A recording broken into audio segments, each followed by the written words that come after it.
आध्यात्मिक जीवन के अनुभव के बारे में अगर बात हो और दादू के बारे में बात ना हो, ऐसा कैसे हो सकता है। दादू के वैसे तो चेले बहुत थे, पर दो चेले जिनका नाम बहुत मशहूर था, एक का नाम रज्जब और दूसरा सुंदरो। आज आपको सुंदरो के विषय में घटना सुनाता हूँ। दादू की जब मृत्यु हुई तब दादू के दोनों चेलों ने बड़ा अजीब व्यवहार करना शुरू कर दिया। रज्जब ने आंखें बंद कर ली और पूरे जीवन कभी खोली ही नहीं। उसने कहा जो देखने लायक था जब वही चला गया, अब और क्या देखना। सो रज्जब जितने दिन जिया आंखें बंद किए रहा। और दूसरा था सुंदरो। उधर दादू की लाश उठाई जा रही थी, अर्थी सजाई जा रही थी। वो शमशान घाट भी नहीं गया और दादू के बिस्तर पर उनका कंबल ओढ़कर सो गया। फिर उसने कभी बिस्तर नहीं छोड़ा। बहुत लोगों ने कहा कि ये कोई ढंग हुआ, बात कुछ जचती नहीं। ये कोई जागृत पुरुषों के ढंग हुए कि एक ने आंखें बंद कर ली और दूसरा बिस्तर में जाकर लेट गया और फिर उठा ही नहीं जब तक कि मर नहीं गया। इस मामले में दादू बड़े भाग्यशाली संबुद्ध थे। वैसे तो उनके बड़े काफी चेले थे, पर ऐसे हीरे शिष्य, अनमोल रत्न बहुत कम गुरुओं को नसीब हुए। नानक, कबीर, रैदास, फरीद, किसी के पास भी ऐसी अद्भुत जमात नहीं थी जैसी दादू के पास थी। दादू ने बड़े बेजोड़ और अद्वितीय हीरे इकट्ठे किए थे। कबीर, बुद्ध, महावीर भी इस संबंध में पीछे रह गए। दादू में कुछ कला थी शिष्यों को पुकार लाने की। दादू में कुछ कला थी शिष्यों को अपने से जोड़ लेने की। उनकी जमात बड़ी थी, उनका संबंध बड़ा था, लेकिन उन सब हीरों में रज्जब और सुंदरो तो कोहिनूर थे। सुंदरो इधर लाश उठी, उधर वो बिस्तर में समा गया। उसने ओढ़ लिया कंबल दादू का। सुंदरो का इतना तादात्म्य हो गया था दादू से कि बहुत बार तो ऐसा हो जाता कि सुंदरो बाहर बैठा है और कोई आया है दादू से मिलने के लिए और वो पूछता दादू कहाँ है, मुझे दादू जी के दर्शन करने हैं। तब सुंदरो कहता कि ये जो तुम्हारे सामने बैठा है ये कौन है, करो दर्शन। वो आदमी भी कुछ अचरज में पड़ जाता और सोचता कि शायद इसका दिमाग खराब हो गया है।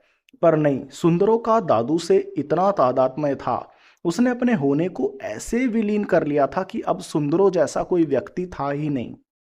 अंदर केवल एक ही नाद बज रहा था, दादू। बात थोड़ी गहरी है, कुछ इसे अहंकार समझते, कुछ पागलपन। पर सुंदरों ने तो दादू में अपने आप को पूरा पूरा विलीन कर लिया था। जब शिष्य अपने को गुरु में डुबोता है तो गुरु को भी अपने में डूबा हुआ पाता है। जब शिष्य अपने को छोड़ देता है तो गुरु के तो भेद पहले से ही ना थे, अभेद हो जाता है।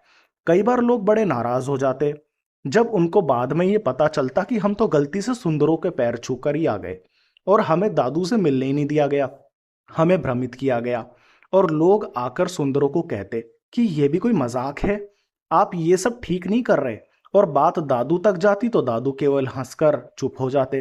पर लोग हैं कि खुश नहीं होते कि हम तो मीलों तक चल कर आए आपके चरणों की धूल लेने, और ये पागल है कि हमें वापस रास्ते से कर दिया।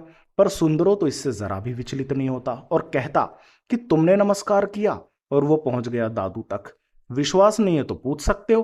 अब वैसे तुम्हारी जिद शरीर की है तो फिर अंदर बैठे दादू जी और जाओ, जाकर पैर छू लो। अगर आत्मा का सवाल है तो मेरी आंखों में झांक लो, तुम्हें दादू की आंखों की झलक नजर आ जाएगी। मेरे शरीर की सुगंध दादू की ही सुगंध है, मेरी वाणी भी दादू की वाणी है। इसलिए जब दादू की अर्थी ले चले, और सुंदरो उनकी अर्थी के साथ भी नहीं गया, वो बिस्तर पर लेट गया जैसे रास्ता ही देखता था कि इतने दिनों से कि हटो अब, यानी अब हम कब तक बिस्तर के बाहर रहे। ना रोया ना परेशान हुआ, दादू के कपड़े भी पहन लिए। जब लोग लौटकर आए तो देखा कि ये बिल्कुल ही दादू बन गया है। दादू के कपड़े, दादू का कंबल, वही बैठने का रंग ढंग, वही बोलने का अंदाज। और उस दिन से लोगों ने देखा कि उसकी वाणी में भी वही बात आ गई है जो दादू की वाणी में थी।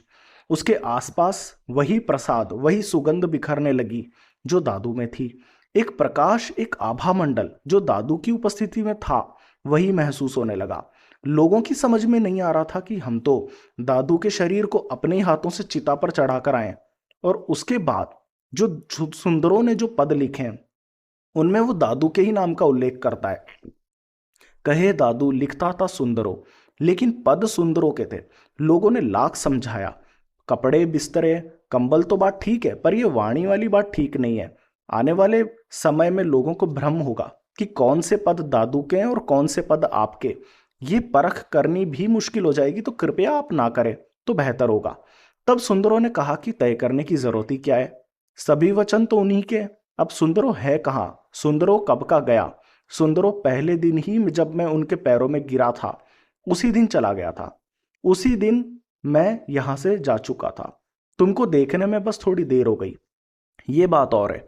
मैं तो उसी दिन समझ गया था कि अब इस आदमी के सामने क्या टिकना, इस आदमी के साथ क्या बचना, इससे क्या अलग थलग रहना। इसके साथ तो एक हो जाने में ही मजा है। बूंद मेरी उसी दिन सागर हो गई थी, तुम मानो या ना मानो, लेकिन जब बूंद सागर में गिरती है तो सागर हो जाती है। सुंदरो नहीं बचा, और यही उसका सौंदर्य था। दादू ने उसे सुंदरों का नाम दिया था, यही उसका सौंदर्य था कि उसका समर्पण समग्र था।